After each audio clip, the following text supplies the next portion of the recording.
All right, so the next thing we're going to talk about, speaking on SmackDown, where is Miz and Daniel Bryan going? Give me your expert opinion. With no notice, you had no idea this question was coming. No, I don't really know. It seems to be going towards potentially Team Bryan versus Team Miz at Survivor. That would probably be, that's probably the best way to think about it, because obviously Bryan isn't going to be wrestling. No, so have something, there has to be some sort of consequence. I don't know. All right. I mean, I just said it off the top of my head, but no, it's hard. I don't say Team Miz. It doesn't quite make sense because who's going to be on the Miz's team, per se? Maybe it could be Daniel Bryan chooses someone. You know who would have been perfect for this feud? Who would have been perfect to represent Daniel Bryan? Who would have been perfect to feud against the Miz and put on like an A+ feud? Shelton Benjamin. And he would have, that would have been really good. I mean, we saw Miz and Dolph Ziggler was match of the night at Backlash by far. And it was brilliant. It showed that the Miz can wrestle. It showed that the two best friends, but it shows how good they are together.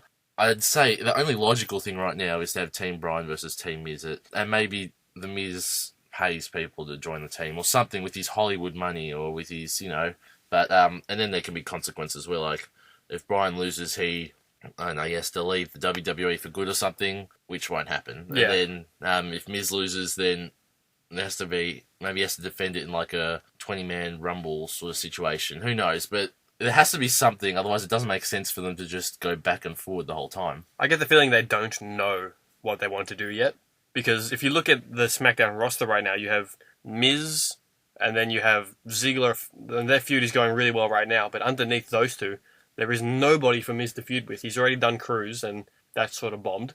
There's really no other babyfaces in the mid-card on the roster, unless they go to Ambrose, which they won't, and someone like Kalisto, who's injured. I mean, there's just nobody there. I mean, the goal would maybe be they bring Cesaro in, and he gets that championship opportunity that they've been talking about for winning the Best of 7 series, and that happens on SmackDown, and SmackDown use that to draw him in to face The Miz. I think that would be the best way. That's the best case scenario, really, and it would be good if that's who Daniel Bryan chooses to represent him in a Miz versus Team Bryan situation. Yeah, and we saw with Jack Swagger on SmackDown this week that they're willing to have superstars change brands.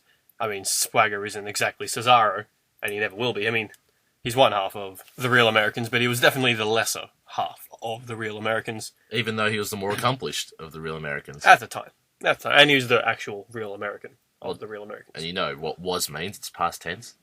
Yes, so correct. At the time, correct.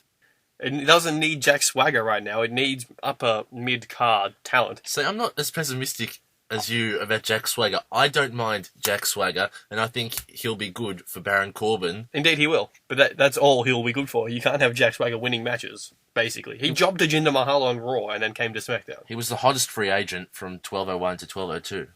Well, was Slater still technically a free agent? He hadn't signed his contract, so take that. No, if you're a champion, you're not a free agent. Are you, though?